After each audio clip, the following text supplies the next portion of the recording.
Queridos presidentes Zapatero y González, excelentísimas e ilustrísimas autoridades, señoras y señores, como presidente de Nueva Economía Forum, tengo el placer de darles la bienvenida otra vez al Fórum Europa que organizan Nueva Economía Forum con la colaboración de Asisa, BT y Red Eléctrica de España.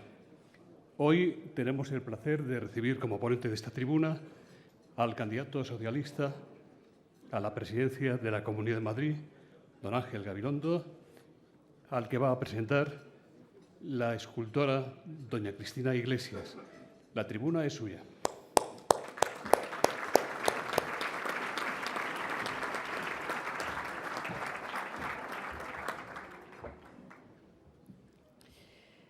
Buenos días. Soy amiga de Ángel Gabilondo, lo que para mí es importante, pero no la única razón por la que estoy hoy aquí. Me han dado la oportunidad de una presentación que él no necesita y que aprovecho para razonar mi apoyo y el de muchos otros a la candidatura de Ángel Gabilondo a la presidencia de la Comunidad de Madrid. Me dedico, y esa es mi profesión, a pensar espacios de encuentro, lugares en la ciudad o en la naturaleza que ayuden a reflexionar. He construido puertas, he construido fuentes y también paisajes por donde caminar. Son obras que siempre necesitan al otro, solo se complementan en esa comunión. Ángel Gabilondo se inició en la función pública como ministro de Educación, asumiendo un compromiso social y político encomiable que nosotros esperamos y deseamos regresen nuevamente con su triunfo. En aquella ocasión y en esta ha sido llamado y ambas veces ha requerido de una reflexión profunda antes de aceptar.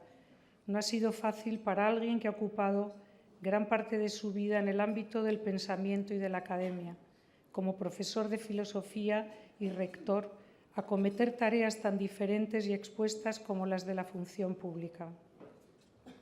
Acudió antes y acude ahora a esa llamada creyendo que pueda servir a la sociedad con más medios y mayor alcance desde una plataforma como es la presidencia de la Comunidad de Madrid. Ha hablado de luchar contra la pobreza en todos los sentidos de la palabra, no solo la pobreza de recursos, sino también de horizontes, de perspectivas, creyendo en un proyecto para toda la ciudadanía, compartiendo ideas e impulsando el desarrollo de tejidos que animen a emprender en varios campos, en cultura, en educación, en investigación y en redes que nos comuniquen con el mundo.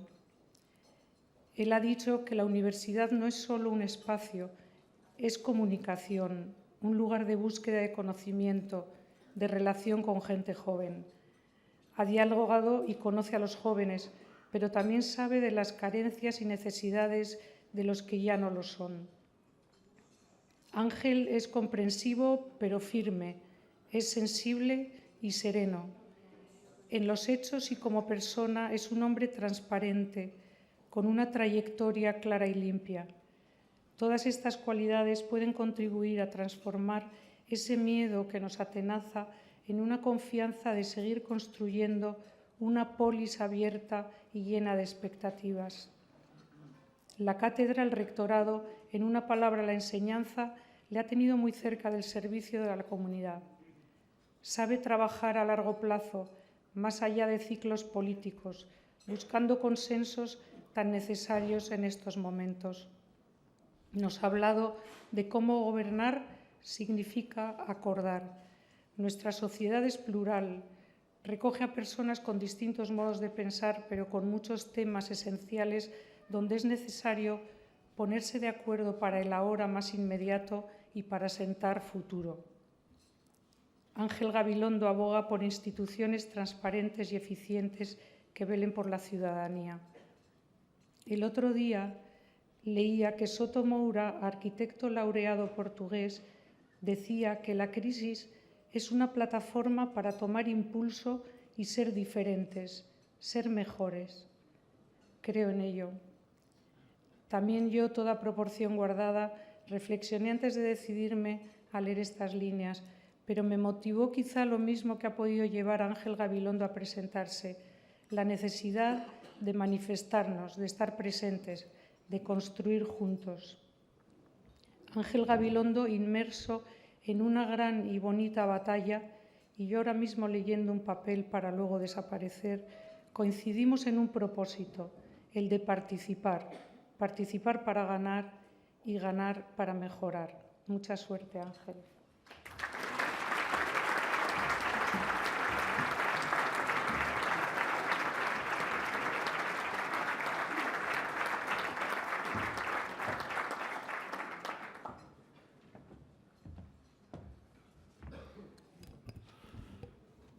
Muy buenos días. Muchas gracias por su presencia.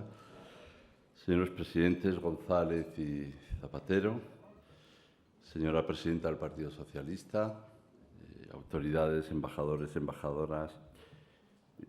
No veo más que amigos y amigas. No sé si tengo una cierta tendencia a identificarlos. Me siento realmente en casa. Veo ministros, ministras, diputados, diputadas, senadoras, senadores, ciudadanos, todos lo somos, y le veo a Cristina.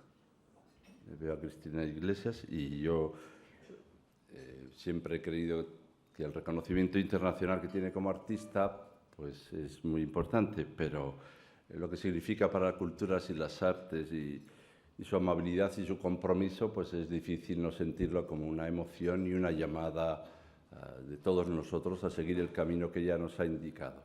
Así que yo voy a resumir lo que ella ha dicho, pero voy a tardar más tiempo que el que ha tardado ella en decirlo. No sabré decirlo así, pero lo que les quería decir era eso que ha dicho ella, salvo las partes que se refieren a mí. El sábado 21 de febrero, a las 12 del mediodía, yo dije sí. Fue hace 2 meses. Y fue con toda la convicción y con toda la libertad. Dije sí, consciente de que no era una tarea ni fácil ni siquiera posible, sobre todo si yo pretendía hacerla en solitario. Gracias a Nueva Economía Forum, que me permite decirlo ante semejante público. Muchísimas gracias. Tengo que empezar por agradecer lo que tanto he constatado, que es hasta qué punto se trata de un desafío colectivo. Y en este momento diré, no solo es un desafío colectivo, es que es un desafío necesario. Sigo considerando con determinación que el fundamento de cualquier proyecto político es la pasión y el compromiso por la justicia y por la libertad. Sin esa acción propositiva no es posible modificar el actual estado de cosas y es inviable hacer que algo llegue a pasar. Por eso dije sí y miren, han pasado 2 meses y digo sí. Y hoy estoy más convencido y más implicado, si cabe, en esa tarea. Ese sí tiene implícito ciertas tomas de distancia. Mi querido profesor y amigo Emilio Lledó dice que siempre que se dice sí, si uno se fija, dentro hay algunos noes. Así que cuando digo sí, también estoy tomando distancia sobre lo que no ha de hacerse. Pero ya les digo que mi pensamiento es un pensamiento afirmativo y, por tanto, tiene claro cuáles son los límites de ese decir sí. Sé que comparto con multitud de personas la idea de que no solo hay que estar convencido de lo que uno piensa, ni siquiera es suficiente con verbalizarlo. Lo que realmente es necesario es hacer que llegue a suceder. Y para ello es indispensable ofrecer propuestas que respondan a los problemas de la ciudadanía. Esta es nuestra obligación. Y he encontrado aún más fuerzas y razones en sus demandas y necesidades. Estas semanas en las que he tenido ocasión de hacer un acercamiento mayor, si cabe, más pormenorizado a la situación de diversos colectivos de la Comunidad de Madrid en la que resido hace 40 años, que es el lugar donde han nacido mis hijos, en el que he ejercido mi labor profesional, en el que he ido y venido como tantos y tantas, de aquí para allá, buscando también las formas de vivir y de comportarme como un ciudadano. He constatado una vez más hasta qué punto se ha visto afectado el estado del bienestar. Y necesitamos empezar por reactivar económicamente la comunidad, con un horizonte y perspectivas sostenibles. sostenibles social, económica, políticamente y ambientalmente. Madrid no se reduce a la visión parcial que, aún a pesar de la mejor de las buenas voluntades, cada uno tenemos. No solo es el que vemos, ni solo es el que vivimos, ni se reduce al que alcanzamos en las acciones de nuestras agendas. Algunos se creen que el mundo se deja reducir en su propia agenda, pero hay multitud de problemas que tenemos obligación de afrontar, muy especialmente que atender a los colectivos más vulnerables y necesitados. Y la mayoría de los ciudadanos tienen sensibilidad social y pública, y yo me siento vinculado a esa mayoría. Aquella que honesta y diariamente trabaja por lograr las mejores condiciones para sí mismo y para los demás, aunque ellos mismos no estén explícitamente en situaciones de penuria o de indefensión. Hay muchos ciudadanos a los que se les ve razonablemente bien, pero tienen una incomodidad también de conciencia, la conciencia de que otros no lo están. Y se encuentran dispuestos a luchar para lograr mejores condiciones de vida para todos. Necesitamos proyectos, estrategias y personas para cambiar la situación. Desde luego, en Madrid no faltan ni proyectos, ni estrategias, ni personas, pero es preciso que creamos en ellos e impulsemos con determinación y voluntad política esta tarea. Y hemos de dejar de lado tantos estereotipos y tantos tópicos. Si lo hacemos, empezaremos por sentirnos más libres. La mayoría de quienes son emprendedores trabajan con dedicación y honradez y están dispuestos en las pymes, en su actividad como autónomos, en sus empresas, en sus oficios, en sus ocupaciones, a cumplir con su deber cívico. Y a su vez en la función pública, como servidores públicos, y en la administración hay quienes desarrollan con honestidad su tarea, y tantos trabajadores que permanentemente luchan por salir adelante y mejorar la situación colectiva. Es muy importante para afrontar este desafío que no pensemos que los únicos excelentes de Madrid somos nosotros. No digamos ya, por resumir, que alguien piense que es uno mismo. Así que con ellos, con todos ellos, con la mayoría, queremos cambiar Madrid. Y lo decimos explícitamente. Queremos cambiar de gobierno, queremos cambiar de políticas y queremos cambiar la forma de gobernar. Sé que compartimos convicciones y valores, incluso no solo valores, porque valores, todos tenemos nuestros valores, sino que compartimos una escala de valores. Y para ello es indispensable una dignificación de la política y de las instituciones y que cada quien cumplamos con nuestro deber cívico. No habrá un cambio profundo en Madrid si cada quien no asumimos nuestra responsabilidad para lograrlos. Desde un lugar muy sencillo, desde el lugar que tantas veces hemos aprendido en nuestras casas. Hacerlo desde la honradez y el trabajo bien hecho. Y hacerlo además con una voluntad de inclusión, con una voluntad de asumir la diversidad, de amar una comunidad culta, plural, multicultural, abierta a la diversidad de modos de pensar, de creer y de vivir, donde nadie nunca jamás por estas razones sea excluido. Yo creo en un Madrid culto y diverso, y a pesar de los resultados que sin duda tan excelentes, ¿no? Yo no lo niego, o de la situación general económica de Madrid, a pesar de esto, como creo en una recuperación justa, la crisis ha puesto de manifiesto las debilidades del modelo económico y productivo de la comunidad, donde el sector de la construcción ha sido el principal motor de la economía madrileña hasta el estallido de la burbuja inmobiliaria.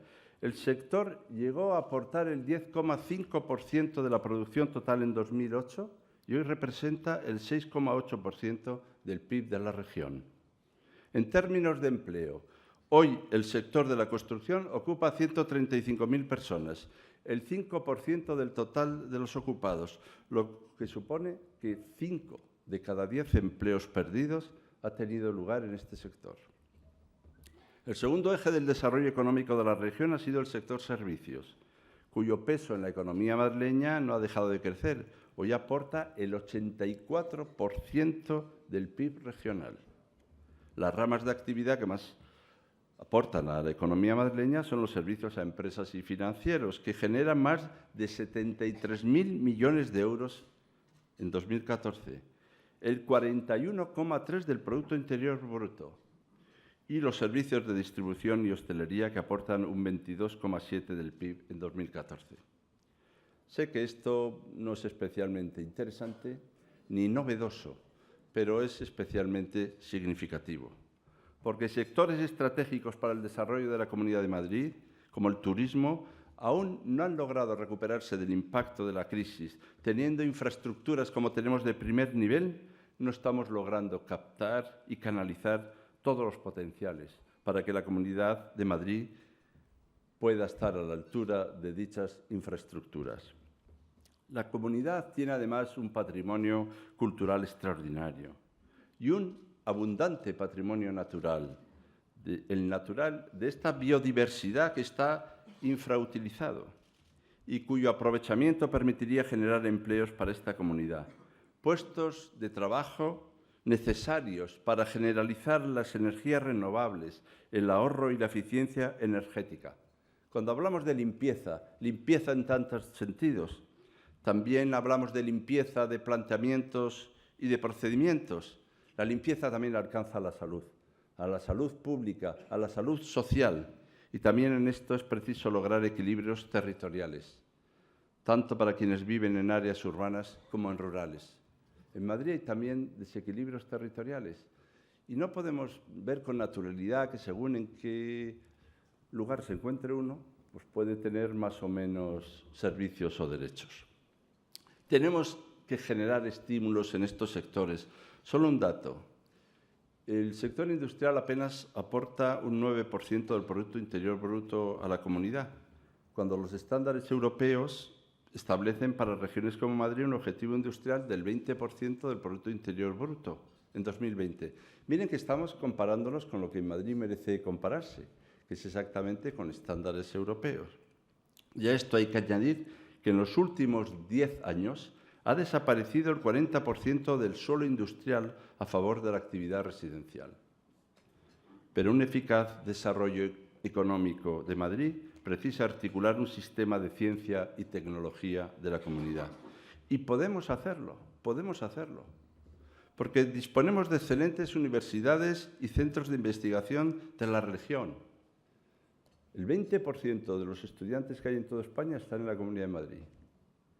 El 25,8%, algunos dicen más, pero no entraremos en un concurso de acertijos, de la investigación, de la producción científica que se hace en España, se hace en Madrid. Si somos conscientes de lo que esto significa, con estas excelentes universidades y centros de investigación, hay que hacer un programa urgente de promoción y protección de los recursos de ciencia y tecnología y lograr un entorno de financiación que incentive y facilite las actividades innovadoras del sector público, pero con la implicación directa y sustancial del sector privado. Y para quienes creemos en la cultura y en el patrimonio cultural, para quienes hemos tenido el lujo ya para siempre en nuestra vida de ser presentados por Cristina Iglesias, por ejemplo, son determinantes la cultura y el patrimonio cultural para las condiciones de vida y la creación de posibilidades de existencia, para nuestra formación como ciudadanos activos y libres. Pero quienes creemos en que la cultura es una verdadera industria y además creemos que es una identidad de Madrid, una identidad y un factor determinante de lo que es Madrid. Y quienes sabemos lo que esto significa, tenemos que hacer una absoluta prioridad de nuestras políticas para que la cultura sea una vértebra social y económicamente determinante en Madrid. Madrid representa la primera industria cultural de España, un sector que da trabajo a 127.000 personas en la región, que supone un 4% del Producto Interior Bruto. Madrid es el principal foco de expansión cultural de España, con 24.628 empresas culturales y tiene la mayor presencia de creadores del país y los principales museos y profesionales de la creación artística. Y considero que es importante identificar y potenciar esta dimensión con la creación de una Consejería de Cultura, sin más, de cultura. Pero conforme avanzo en la descripción de las tareas y me oigo, no dejo de sentir una pregunta desde el principio. Y la pregunta me la hago permanentemente. ¿Qué te ha traído aquí? ¿Qué te ha traído a estar hablando con estos señores y señoras de que si la actividad cultural, de que si la industria de Madrid? Y de nuevo lo reitero, quiero decir, me lo reitero. Lo que me ha traído aquí, lo que nos ha traído aquí, es proponer medidas concretas y eficientes para abordar los problemas de los ciudadanos y, en primer lugar, los problemas del empleo y el subempleo, las condiciones de empleo de mala calidad y sin derechos. Quienes han perdido su trabajo o su casa, quienes han visto reducidos sustancialmente sus recursos, quienes no encuentran horizonte o perspectivas, quienes han tenido que abandonar nuestra comunidad, nuestro país, ellos tienen que estar presentes en nuestras propuestas. Y para ello es imprescindible, contra los desahucios, activar un servicio madrileño de información y mediación hipotecaria. Es preciso potenciar los servicios sociales, que si alguien abandona su casa, encuentre también un soporte político y social para afrontar esa situación. No digamos si encima hay viviendas públicas vacías, mientras hay personas a la intemperie. Y, desde luego, no es presentable la venta de vivienda pública a fondos de inversión. No es presentable. Y, por otro lado, además, proponemos un plan de 400 millones para captar y recuperar talento. Perdonen que cite la Constitución. Lo haré solo un par de veces. Y, desde luego, lo hago desde la admiración a quienes propiciaron que fuera posible, a ese momento histórico, a veces hoy cuestionado, que me parece que es lo mejor que hemos sido capaces de hacer, acompañado de una transición, sin duda, siempre mejorable, de la que me siento verdaderamente orgulloso, no precisamente por mi acción, sino por la acción de tantos y tantas que nos han traído hasta aquí. Vamos con la Constitución. ¿Saben lo que dice? Que hay que remover los obstáculos que impidan la plenitud del individuo. Parecería una frase de un señor de metafísica, pero es de la Constitución. Y lo que esto significa es que ningún niño, ninguna niña tiene que ver su futuro marcado por la situación económica de su familia como irreversible. Ningún talento, ningún esfuerzo se tiene que malograr por falta de recursos. Ningún joven tiene que prolongar su dependencia familiar o tiene que hacerlo porque tiene que posponer a la fuerza su entrada en la edad adulta por no tener expectativas para constituir su propio proyecto de vida. O ninguna persona tiene que ser excluida de los beneficios del progreso. Que nadie sufra la condición de daño colateral inevitable, por lo visto, de los vaivenes de la economía. Que quienes lo han dado todo por este país, puedan vivir con plenitud la etapa final de sus vidas, libres del miedo al abandono y al desamparo.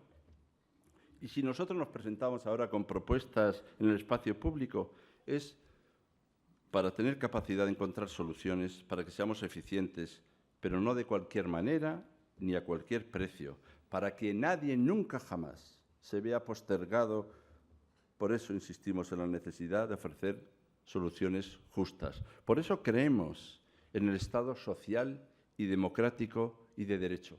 Perdonen que les cuente estas cosas tan sabidas, pero es que es el momento de reafirmar algunas convicciones y que hoy también podemos considerar como el estado del bienestar.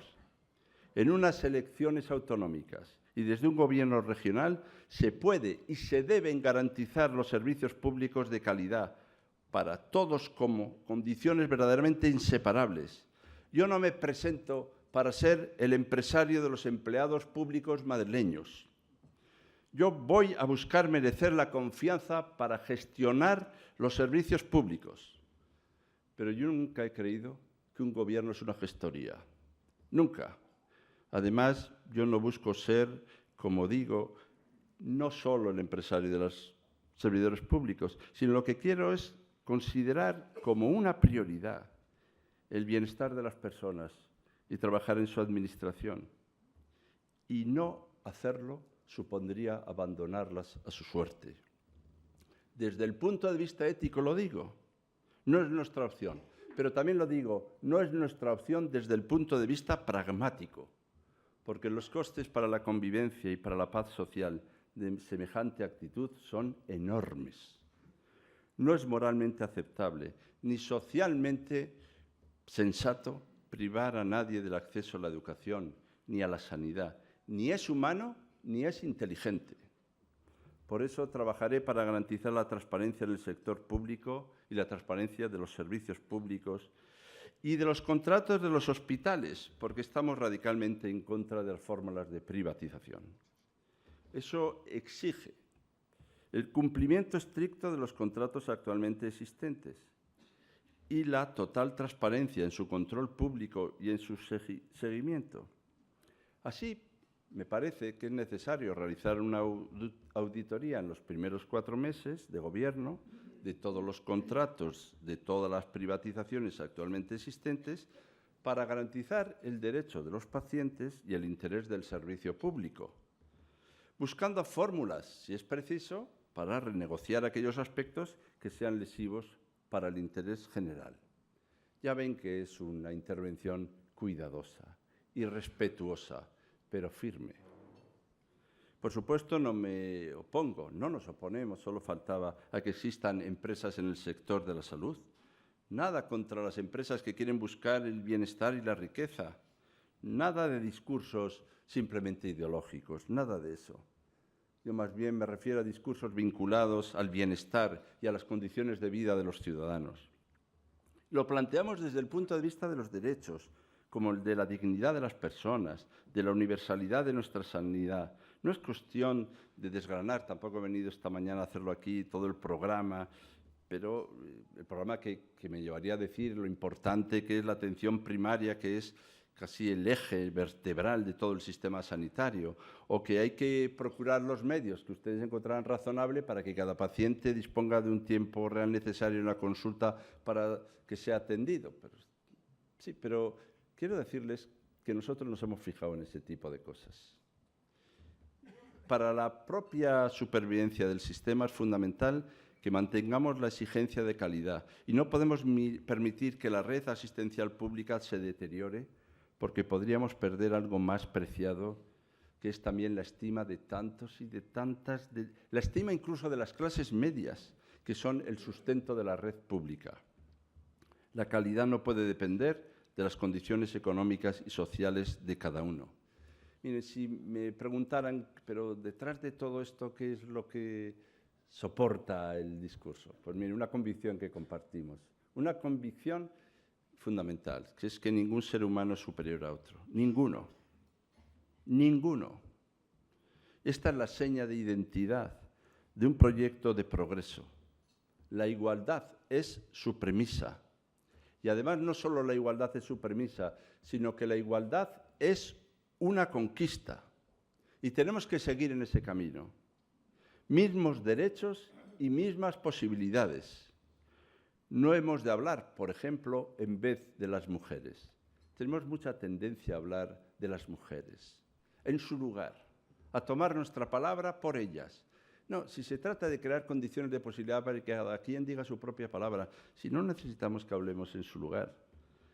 Tenemos que hacerlo desde la voluntad de justicia y de libertad para lograr la igualdad del hombre y de la mujer, que esto se hace, ¿saben cómo también? Defendiendo los servicios públicos.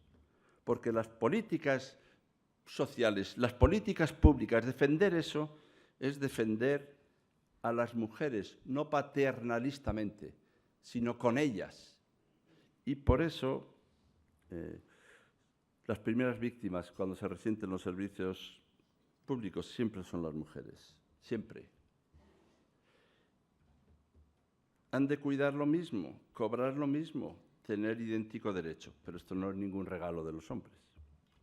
Y permítanme que exprese lo que siento como una vértebra de la calidad de vida y la dignidad de los ciudadanos para la igualdad de oportunidades. Tenemos que impedir que quien carezca de recursos no pueda recibir una educación adecuada que le permita desenvolverse en la vida y en el espacio laboral. Tenemos que trabajar para que la situación económica o social no sea un obstáculo que impida la formación de nadie.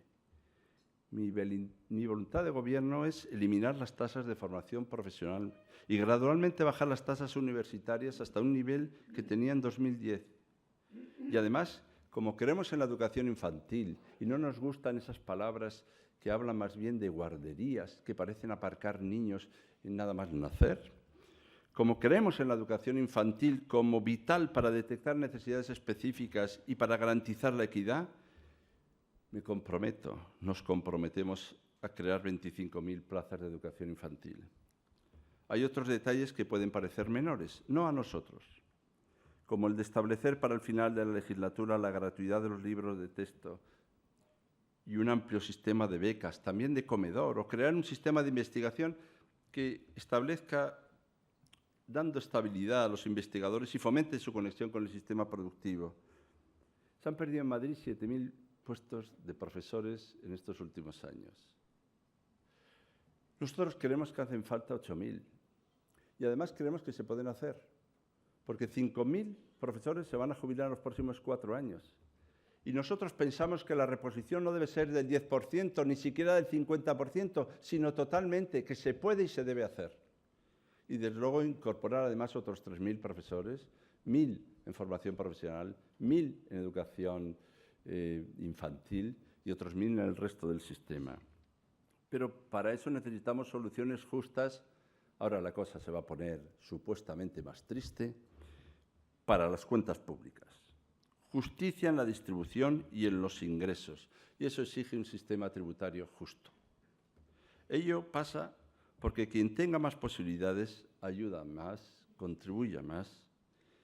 Que quien tiene más o herede más, ayude más. Miren que yo no hago un discurso de los ricos y los pobres, de los explotadores y de los explotados. No estoy en ese discurso, no digo que no haya.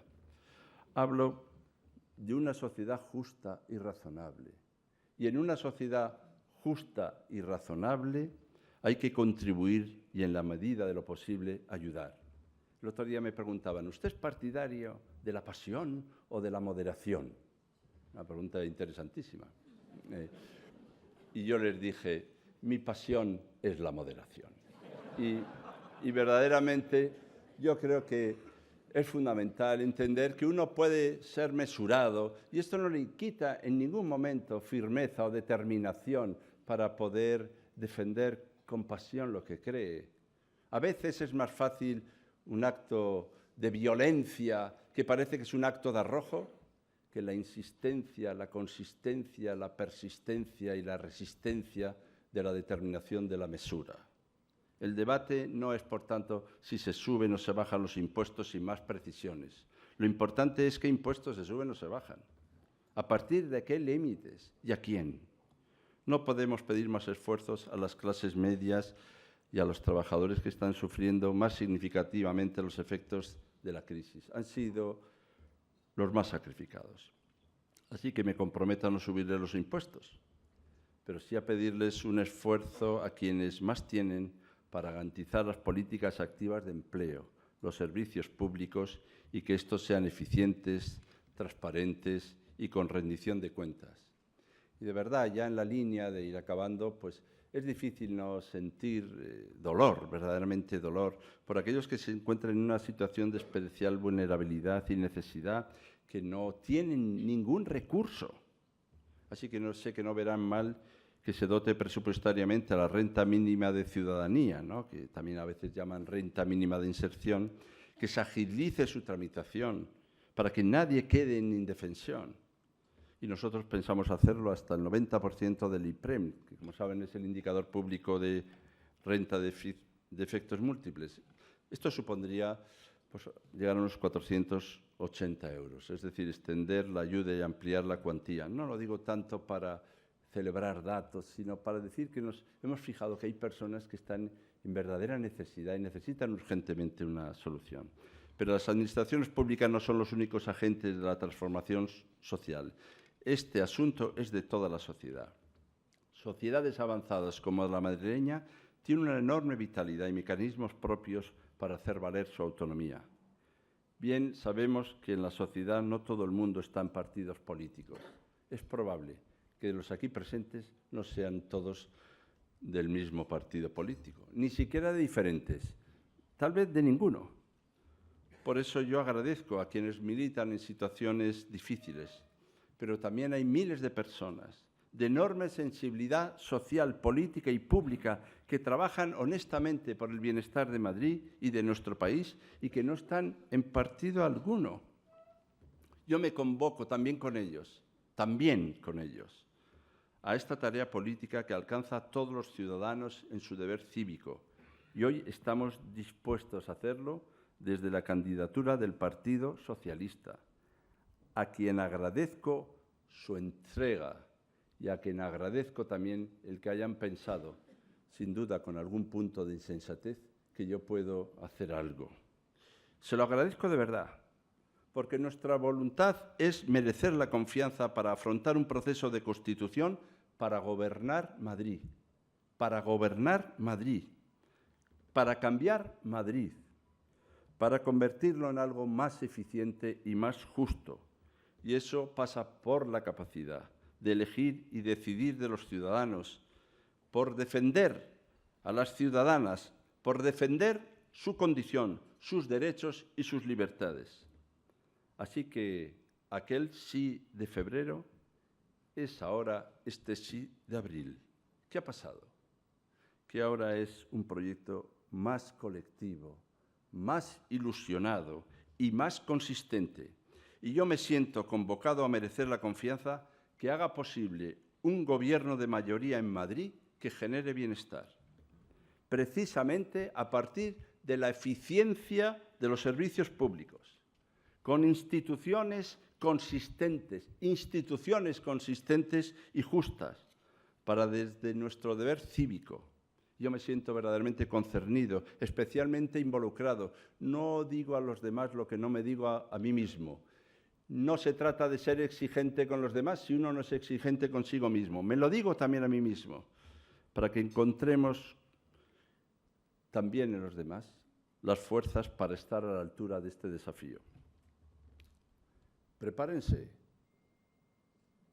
Preguntado Sócrates por Alcibíades sobre qué debía hacerse para gobernar la ciudad, lo lógico hubiera sido que si le pregunta Alcibíades a Sócrates qué hay que hacer para gobernar la ciudad, pues Sócrates le hubiera pasado El Príncipe de Maquiavelo, pero no se había escrito todavía y debió tener que contestar otra cosa, ¿no? Bueno, y le contestó lo siguiente, como saben, ¿no? Si quieres gobernar la ciudad, lo primero que tienes que hacer es gobernarte a ti mismo, porque si no te gobiernas a ti mismo, ¿cómo vas a gobernar la ciudad? Así que algo he aprendido con esto, y es que lo primero es el deber cívico, y que el deber cívico tiene que estar en el corazón de las políticas y de las instituciones justas. Muchas gracias.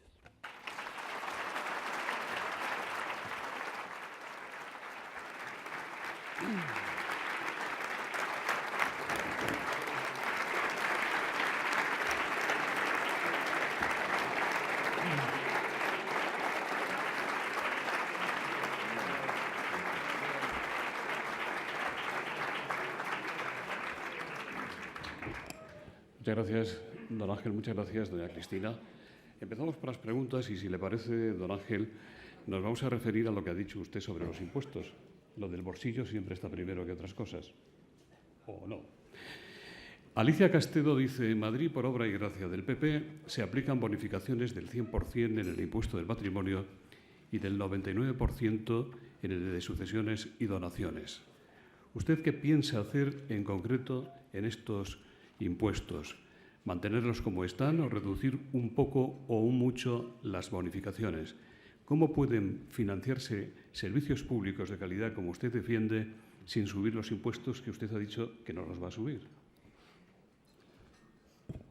Bien, yo creo haber dicho que no voy a subirlos indiscriminadamente, de cualquier manera, y desde luego no a las clases trabajadoras, a las clases medias, a quienes han hecho ya un enorme esfuerzo, sino que vamos a pedir un esfuerzo a quienes tienen más. En Madrid se bonifica el 100% del impuesto del patrimonio. Por cierto, ya que Madrid es el baluarte de todas las esencias, según algunos dicen, a mí me gustaría también que se buscara una solidaridad interterritorial para establecer un mínimo del impuesto del patrimonio en todas las comunidades autónomas, ¿no? Para garantizar también una estabilidad de algunos patrimonios.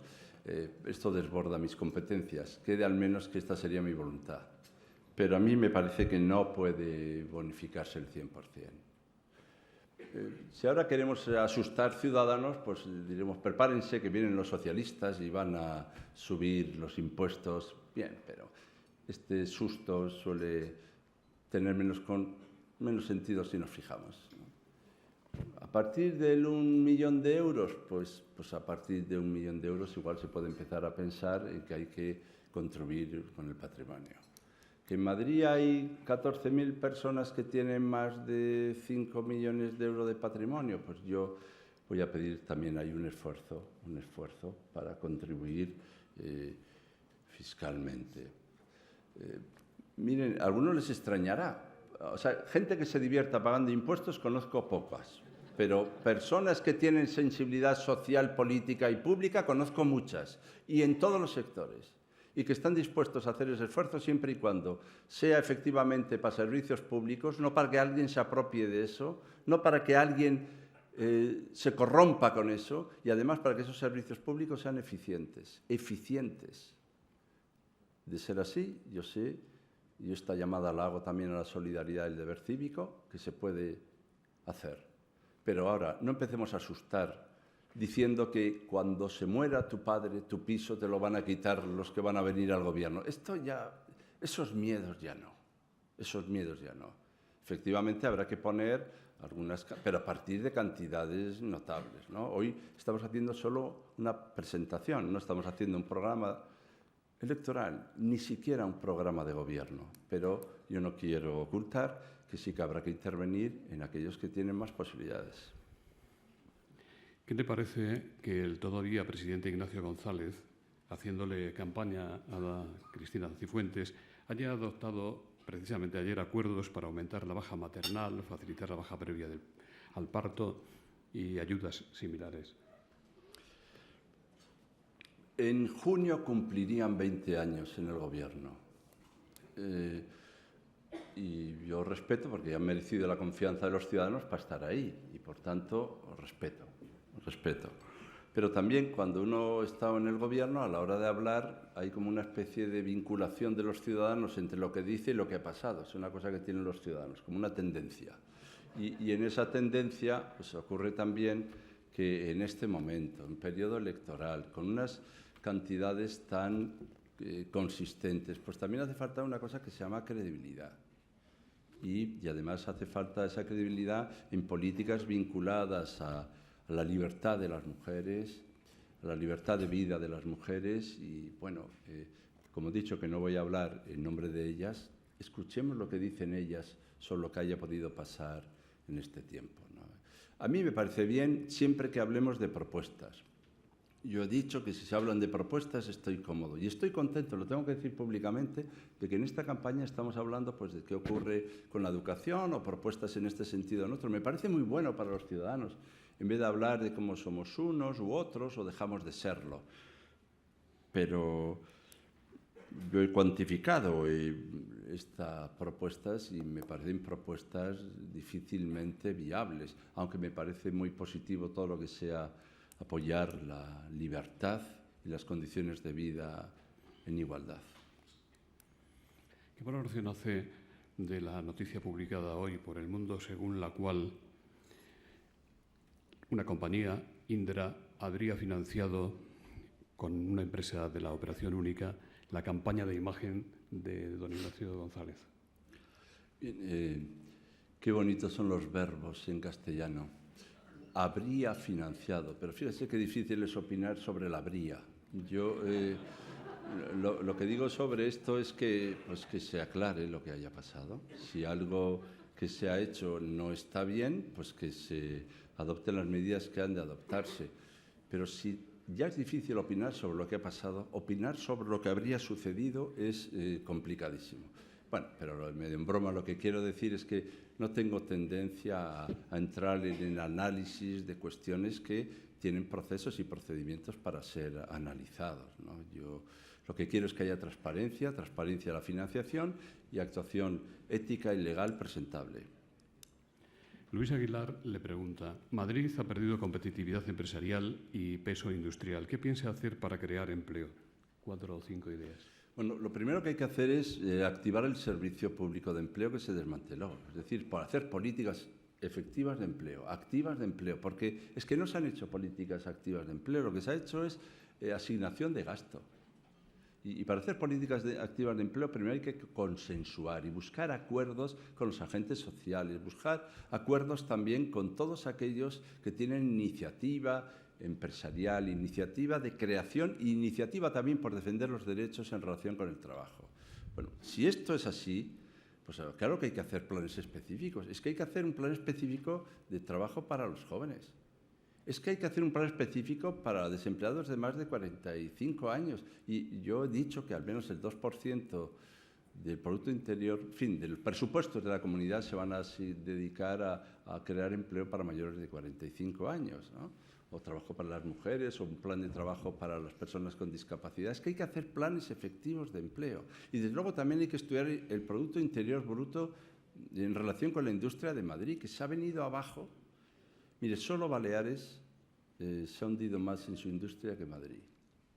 Pero además esto podría ser significativo o no, dicen, bueno, es el 15%. Pero es que siempre afecta al mismo tipo de personas, alcanza al mismo tipo de personas. Estas son las personas que luego nos aparecen en otros lugares, indefensas. Y cuando uno habla de la construcción, pero dice, bueno, es que hay muchas personas trabajando en la construcción, pero si nosotros no queremos que no haya personas trabajando en la construcción, si nos gusta que haya personas trabajando en la construcción, pero en la construcción se puede hacer algo más que construir casas, o se puede rehabilitar, se puede urbanizar, se pueden hacer otras actividades, pues tendremos que hacer un plan para activar esos trabajadores. Pero lo más importante de todo a mí me parece que es el generar un espacio de decisión compartida para trabajar juntos para hacer un plan efectivo de empleo en Madrid. Julia Velasco le pregunta qué piensa hacer usted para ayudar al comercio, si estaría dispuesto a reducir el número de festivos con el comercio abierto, si frenará la concesión de licencias para grandes superficies y centros comerciales dentro de las competencias de la Comunidad de Madrid. Bien, sobre esto hay unanimidad. No estamos de acuerdo. Quiero decir, cuando digo que hay unanimidad es que yo he tenido también una reunión con los empresarios de Madrid, en concreto la CEIM, y hablaron con mucha pasión defendiendo ideas distintas, cosa que demuestra que la pluralidad es determinante, pero que también que el asunto es un poco complicado. Y el asunto es complicado el pequeño comercio, comparando con gran comercio. El asunto es complicado si lo vinculamos o no con el turismo. Últimamente las relaciones de algunas cosas con el turismo producen análisis un poco confusos. Yo lo único que digo sobre eso es que hay que analizar sensata y cuidadosamente cuáles han sido los efectos de, por ejemplo, la liberalización de los horarios. Sensata y cuidadosamente. Y mirando los intereses de todos, no solo de las grandes superficies, también de los pequeños comerciantes. Porque digo que instituciones tan consistentes y serias como la CEIM, pues tienen también posiciones un poco distintas al respecto. Y a mí me gustaría que analicemos. Todos tenemos como una percepción, y casi parece que es como un debate. Uno dice, yo lo veo bien, otro yo lo veo mal, pero así no se puede gobernar en el yo lo veo, tú lo ves. Tendremos que sentarnos y analizar seriamente cuál ha sido el alcance desde el punto de vista de los resultados económicos y añado, y de los resultados sociales, de esas medidas. Unos dicen, bueno, es que si trabajamos Es que si trabajamos más horas de las debidas, y en Madrid se trabajan 2 millones de horas, bueno, ¿cómo pueden trabajarse más horas de las debidas?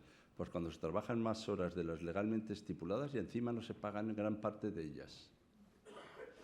Pues entonces lo que tendremos que ver es que alguno dice, bueno, es que no da tiempo a ir al comercio. Digo, claro, no da tiempo a ir al comercio, sobre todo si trabajamos 14 horas. Y, bueno, la conciliación es otro tema. Por eso he dicho que además de los temas económicos, como creo en la sostenibilidad también ha de ser social. Lo que pido es que se haga un análisis serio de cuál ha sido el efecto económico y social de esa medida.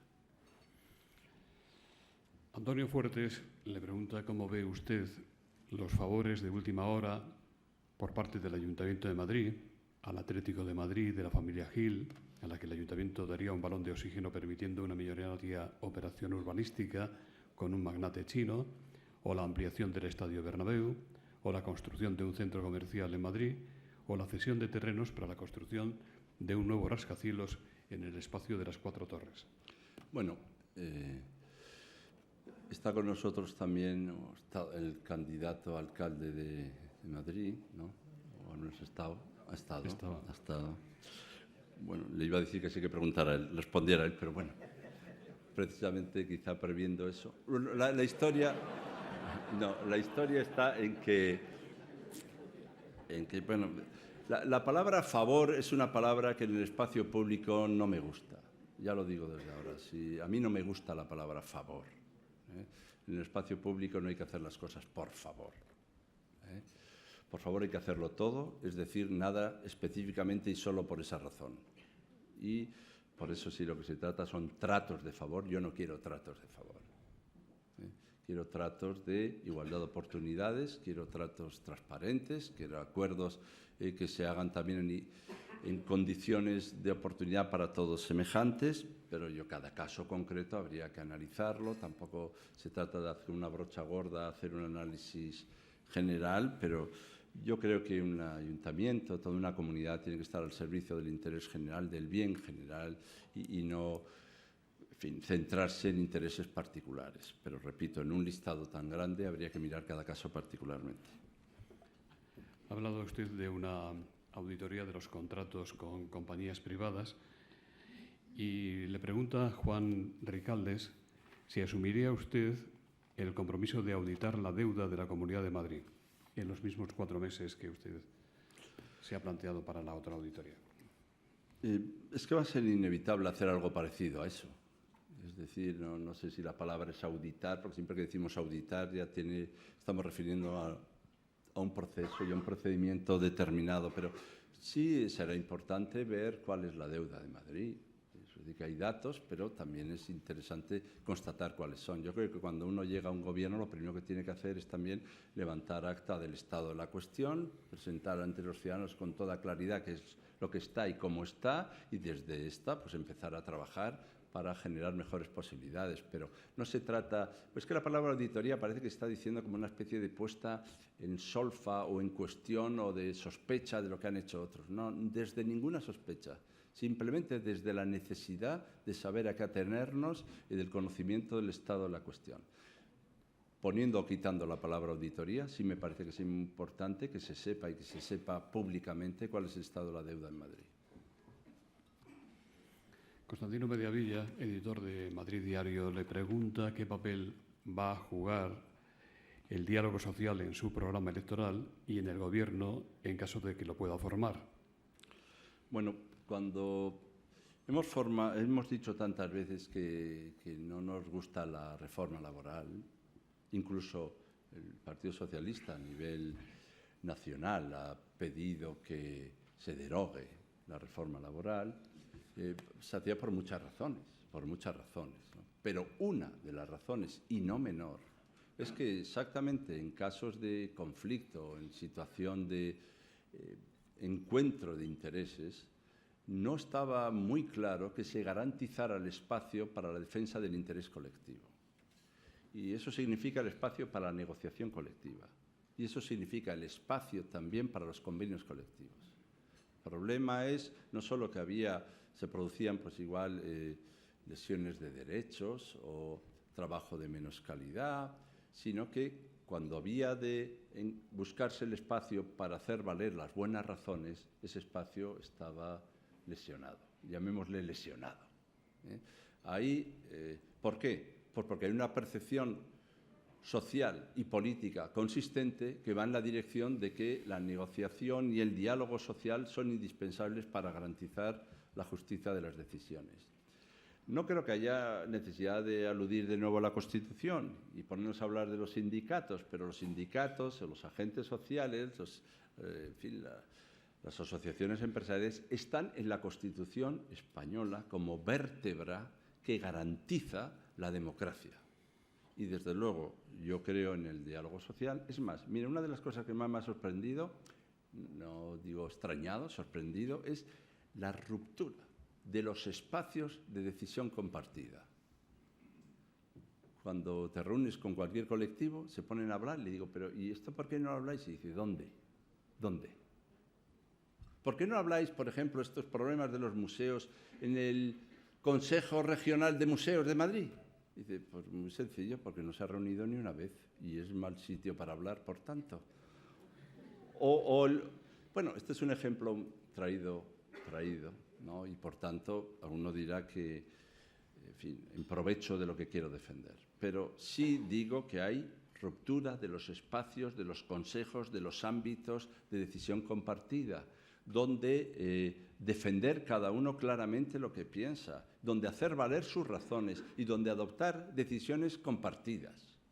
Por ejemplo, yo que soy un gran defensor del consenso, un enfermo de consenso, y además no de consenso de cualquier manera, a cualquier precio, pues defiendo que en Madrid se pueda o se deba hacer, pongo un ejemplo, una ley de educación y de formación que necesita un consenso social. Una ley que necesita un consenso social. Alguno me dice, pues muy sencillo, adheriros a la situación. Bueno, yo es que nunca he entendido que el consenso es la adhesión a la situación. La situación no me gusta. El consenso empieza por ponernos ya a trabajar juntos, incluso en la concepción de cómo trabajaremos, incluso en los objetivos, en los procesos, en los procedimientos y, finalmente, en pactar incluso los desacuerdos, en saber que hay desacuerdos y llegar a un acuerdo consistente. Bueno, si no hay diálogo social, yo es que no veo futuro, no veo futuro. Y con esto estoy diciendo que en todas las instancias, en todas las decisiones de alcance público y social, estableceremos los mecanismos para ese diálogo. Sanidad pública. Carlos Puertolas dice, para disgusto de Esperanza Aguirre, Cristina Cifuentes ha renegado de las privatizaciones de hospitales planificadas y luego anuladas. ¿No le ha dejado a usted sin discurso en esta materia o cree que es postureo de la candidata popular y que, aunque se integren en el sistema de sanidad pública esos 6 hospitales de propiedad privada, al menos los edificios, van a seguir desviando pacientes a clínicas privadas y manteniendo la descapitalización profesional de la red, para la que se llevan años sin convocar vacantes de médicos y de personal sanitario? Elisa del País dice, ¿cree que las empresas privadas están cumpliendo los acuerdos hospitalarios? ¿En qué circunstancias, si existen, revertiría las privatizaciones sanitarias? Y Miguel Ángel López dice, ¿qué opina de la iniciativa de Ciudadanos de negar la tarjeta sanitaria a los inmigrantes sin papeles? Bueno, a mí me parece que, o al menos leí alguna vez, que el verdadero ser del hombre era su obrar, cosas de Hegel. A veces el verdadero decir de uno es su forma de vida. La verdadera palabra de uno es lo que hace. O sea, que no me miren lo que digo, mírenme lo que hago. Entonces, la historia está en que llevamos 20 años casi de gobierno, de una formación conservadora en Madrid. Y entonces lo que tenemos que ver es cuáles han sido sus políticas. Y lo que me importa es que, mirando esas políticas, se han hecho unas políticas en sanidad que yo no comparto. Esto es lo que me importa. Y que además quiero que sean de otra manera. Cuando digo cambiar de gobierno, cambiar de políticas y cambiar de formas de gobernar, me estoy refiriendo a cosas de este estilo. Y que ahora queramos devolver a lo público una cosa que ya era pública también significa que nos hemos quizá equivocado en el análisis. Toda vez que he dicho, devolveré a lo público y resulta que ya era público eso a lo que se quería devolver. Bueno, todos podemos tener un error, no pasa nada. Pero lo que es interesante es ver si con eso estamos iniciando una política distinta. Porque si con eso estamos iniciando una política distinta, es decir, si en nuestra mente está el hacer otra política distinta, sería interesante ver cuál es. Y si nuestra mente es hacer ver que no tenemos nada que ver con lo que ha pasado con los últimos 20 años, pues yo ahí mostraré algunas distancias, porque sí tenemos que ver con lo que ha pasado en los últimos 20 años. Desde luego hay que mirar con cuidado todos los acuerdos firmados. No se trata de inquirir en los acuerdos, pero sí hacerlos cumplir. Hacerlos cumplir. Y hacerlos cumplir significa también ver si en algún momento se ha lesionado la atención general o los intereses colectivos y públicos. Si eso es así, nos veremos en la obligación de encontrar los mecanismos para poder solventar la situación. No cometeremos la insensatez que a veces se dice por un gesto de audacia, hacer una pura reversión sin analizar las consecuencias económicas que eso pueda tener para todos los ciudadanos y todas las ciudadanas, para las consecuencias que pueda tener para la lesión de todo el sistema, que es nuestra verdadera prioridad.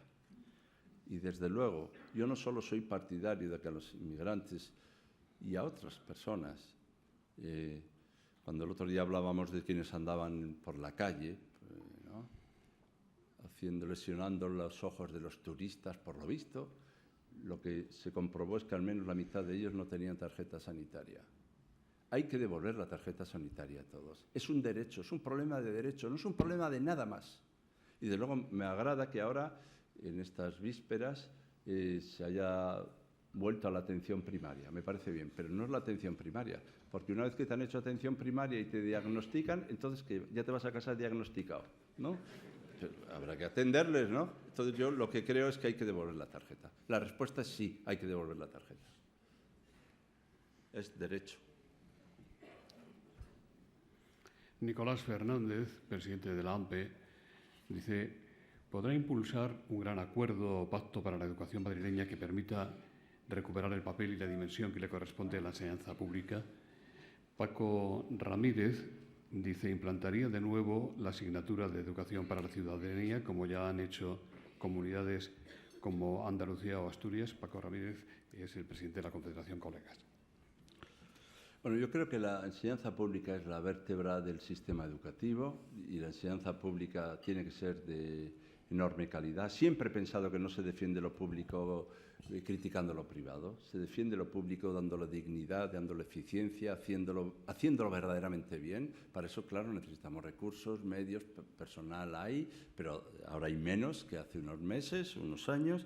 Y dicho esto, todo el sistema educativo de Madrid tiene que estar sostenido sobre una enseñanza pública de calidad. Ahora se dice para todos y para todas, se dice en muchos lugares. Bueno, yo lo comparto absolutamente. Esta es la vértebra. Ahora también digo y sé que para garantizar eso, pues hay unos conciertos también para garantizar eso, no por otras razones, y yo creo en un sistema abierto y plural. Ahora, si es para garantizar eso, lo que sí digo es que la enseñanza, digo que los padres, las familias deben conocer sus derechos, los que van a la enseñanza concertada, y sus derechos incluyen la gratuidad.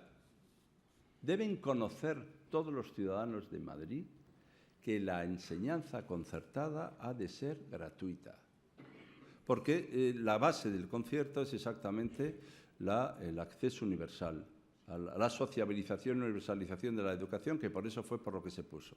Y deben saber también todos en Madrid otra cosa muy importante, que los conciertos han de incluir una idea de inclusión, de diversidad, de pluralidad, de convivencia en la diversidad, que es el modelo en el que creemos. Y deben saber que vemos con malos ojos el que se dé solo público para construir un centro concertado o privado. Lo vemos mal. Y lo vemos mal ya porque, además de por la defensa de lo público, por la idea que tenemos del surrealismo que significa, para mi concepto al menos de concertado, el que se le pueda a alguien conceder un suelo público para que construya un centro concertado, cuando la idea era concertar con centros existentes si no había públicos para garantizar la universalización de la educación. Con estas salvedades, bueno, si fuera verdad, que no lo será, espero, que alguien haya cobrado por hacer esto, espero que esto no sea verdad. Y dicho esto, creyendo en un sistema abierto, público y plural, nada que decir, al contrario, que agradecer a quienes trabajan en la educación, trabajen donde trabajen, en el centro que sea, y dignidad y derechos para todos los profesores y profesoras, estén donde estén, en el tipo de centro que están. Esto desde luego.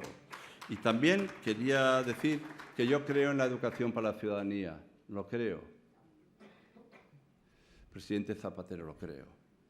Y creo que es un gran acierto que la educación para la ciudadanía y una gran necesidad esté en la educación.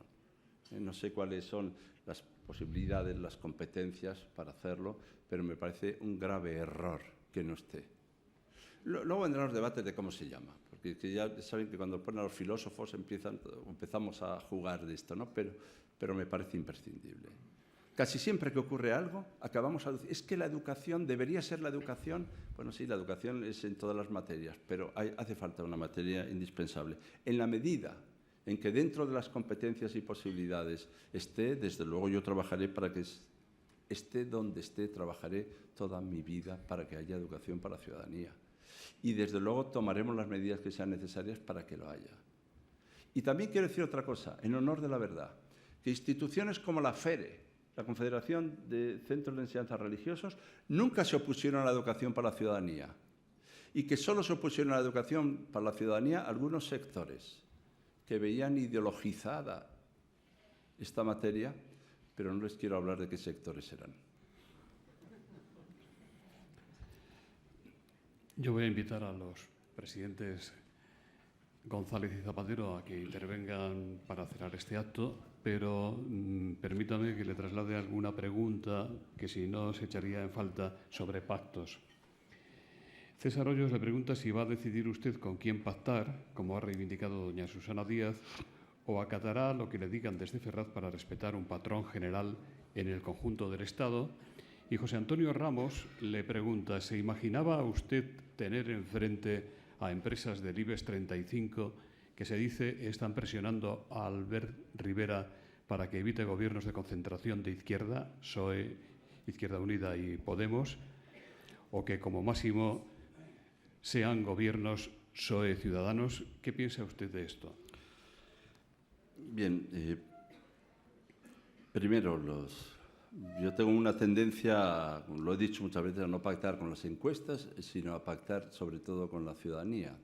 Y si digo que hay un límite, el único límite que tenemos es que nosotros, como defendemos las políticas públicas, sociales, instituciones justas y el deber cívico, nuestro límite es este. Solo llegaremos a acuerdos con quienes defiendan eso.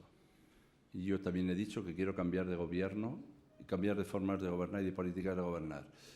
Lo demás, en fin, los ciudadanos son muy inteligentes. Pero sí he dicho una cosa, que es que no se trata de pactar de cualquier manera y a cualquier precio con cualquiera.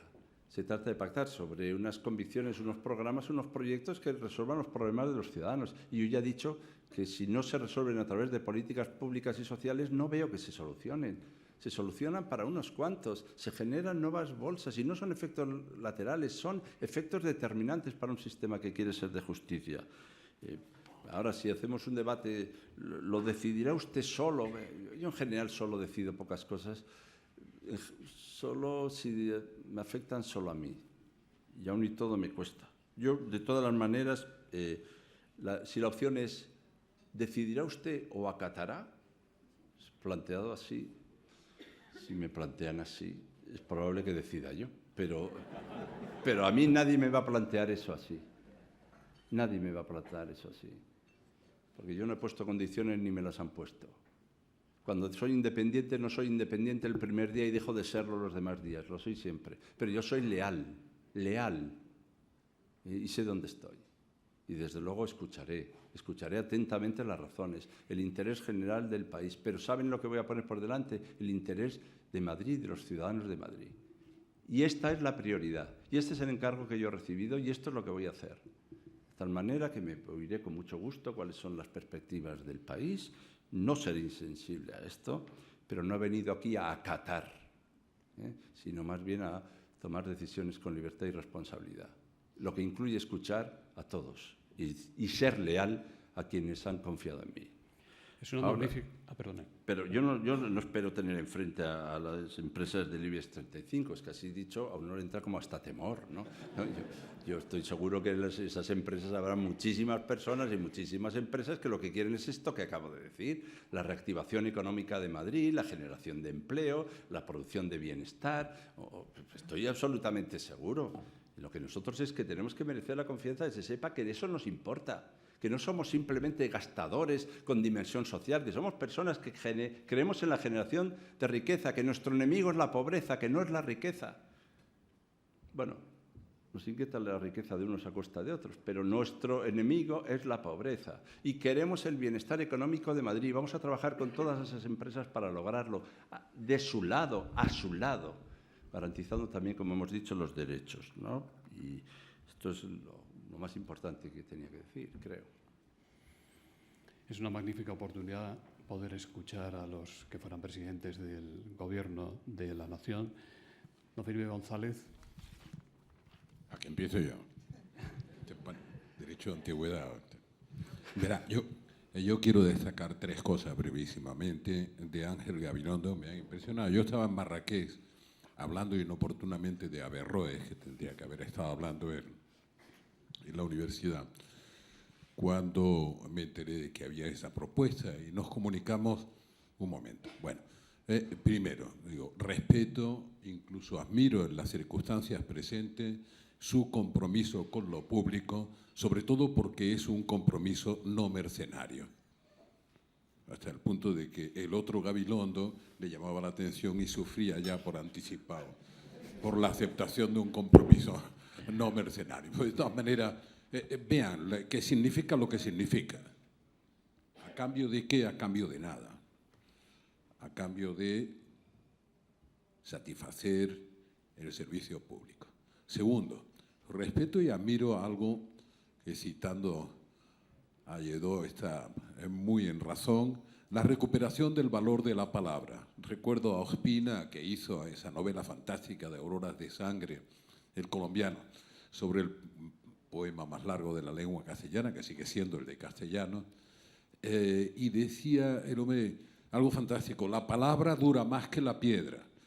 Ha perdido tanto valor la palabra, está tan confundida, se utiliza de tal manera para no decir lo que se quiere, sino para ocultarlo, que recuperar el valor de la palabra, que dura más que la piedra. Desapareció Homero, pero no su palabra. Desaparecieron las piedras que había en el tiempo de Homero, pero no su palabra. Incluso desapareció en Córdoba Medina Zara, la mezquita poquito a poco, pero desapareció Medina Zara, pero no las palabras de Averroes, a pesar de que intentaron quemar sus escritos. Por tanto, el valor de la recuperación de la palabra, insiste en eso Ángel, es importantísimo. Y finalmente, su vocación de diálogo. Lo ha expresado de mil maneras. Diálogo significa comprender el logos del otro, la razón del otro. A veces no se puede llegarse a no compartir, pero solo comprendiendo la razón del otro se puede llegar a un acuerdo, a un consenso, incluso excluir aquellas áreas donde el consenso no sea posible de mutuo acuerdo. Por tanto, aprecio su compromiso no mercenario, la recuperación del valor de la palabra y su vocación de diálogo para llegar a acuerdos de gobernanza. Esto último, Ángel, has llegado a este compromiso público representativo después de tu experiencia como ministro, pero esta es una experiencia representativa que depende del voto, no de la voluntad de Zapatero. Ha llegado en un momento bien importante en la vida pública española, porque solo con diálogo y compromiso será gobernable el país que nos espera en los próximos años. Y si algo hemos perdido de los valores de la transición, son justamente la voluntad de consenso. Muchas gracias.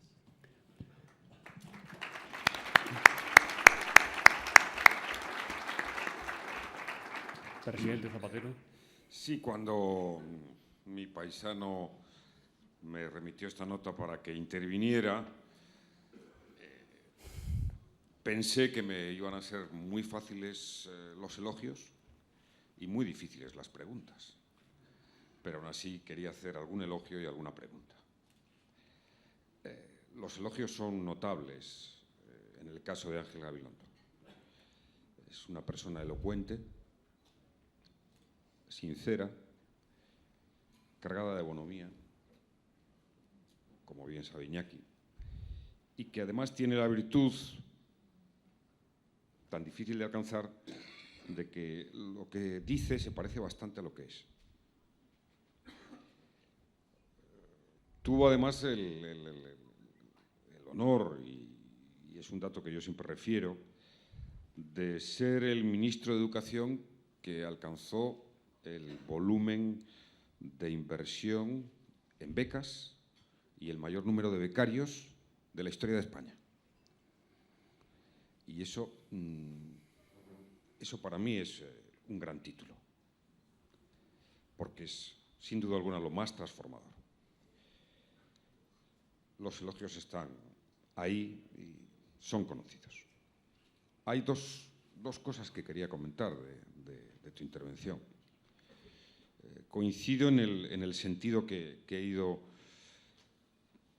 entreviendo de hacer de la comunidad autónoma de Madrid, como debería de ser la mayoría de las comunidades autónomas, y yo que soy un forofo de la transición y del Estado autonómico, he reflexionado sobre el campo tan universal que hemos dado a las comunidades autónomas, hacer de las comunidades autónomas auténticas comunidades sociales, es decir, que la política social y de cohesión sea la gran prioridad.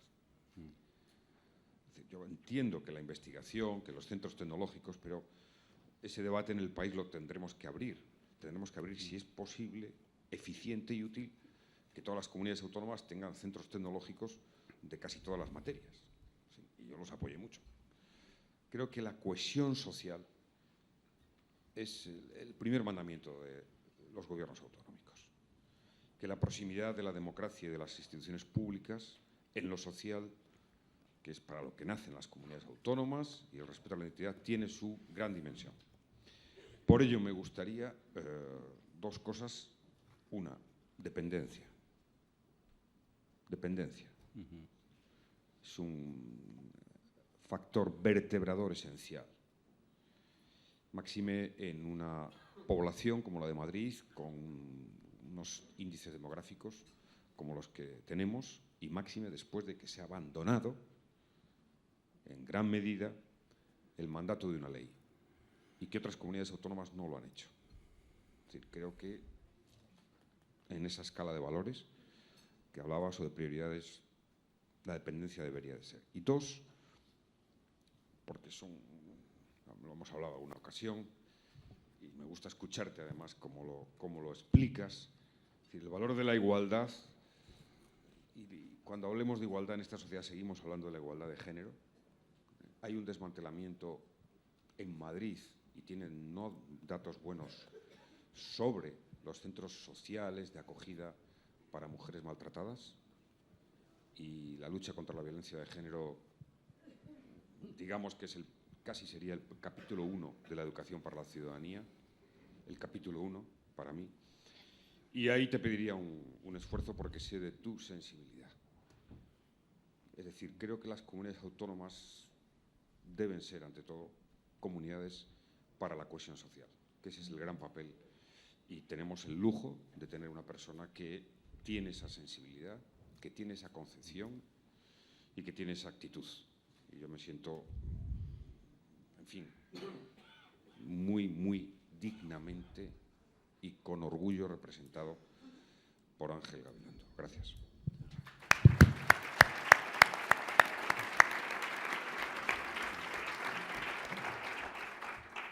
No, gracias, muchas gracias, y más compromiso aún.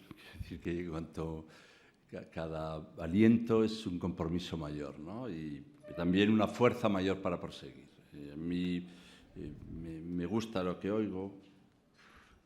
Siempre he dicho que ser de palabra es, incluso alguna vez titulé algún libro así, ser de palabra, ¿no? Es determinante. La palabra ha dicho que la verdadera palabra es la forma de vivir. Nos van a creer por lo que hacemos, nos van a creer por lo que vivimos y por lo que decimos. La voluntad de diálogo, el respeto a lo público, no sé, no tengo mucho que decir.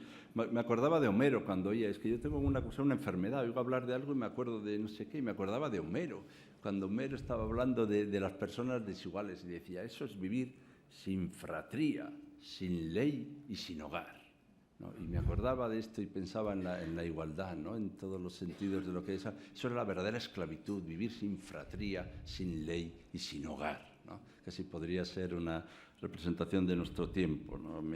En nuestro programa están presentes los asuntos de los que hablaba el presidente Zapatero, pero me gusta oírlo también y que se oiga en esta sala eso, ¿no? Me gusta que se oiga en esta sala para que estén estos acentos. Cuando hablo de políticas sociales, verdaderamente hemos hablado de la ley de dependencia, hemos hablado también de las mujeres maltratadas, de la lucha contra la violencia de género. Tuvimos ocasión recientemente en un acto público, ¿no?, sobre la mujer en Alcorcón, de hablar de estas cosas, pero me ha gustado muchísimo oírlo aquí.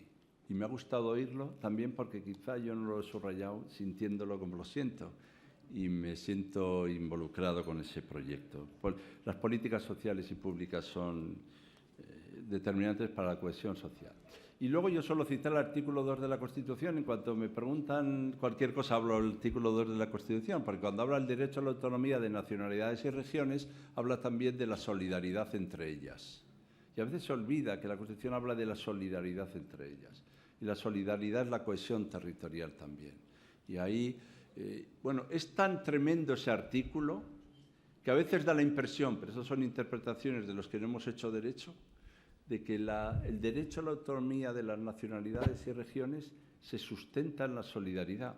Si me pusiera muy atrevido, diría que depende de la solidaridad. Si me pusiera muy atrevido, diría que la condición de posibilidad de que haya derecho a la autonomía es que haya solidaridad.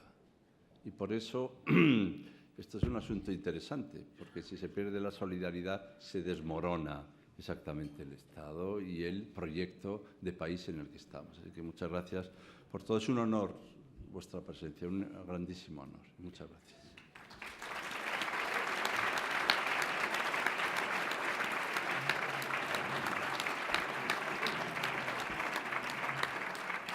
En nombre de Asisa, de BT, de Red Eléctrica de España y de Nueva Economía Forum, muchas gracias, don Ángel, por su brillante participación en este foro. Muchas gracias, doña Cristina. Muchas gracias, presidentes. Y a todos ustedes, gracias.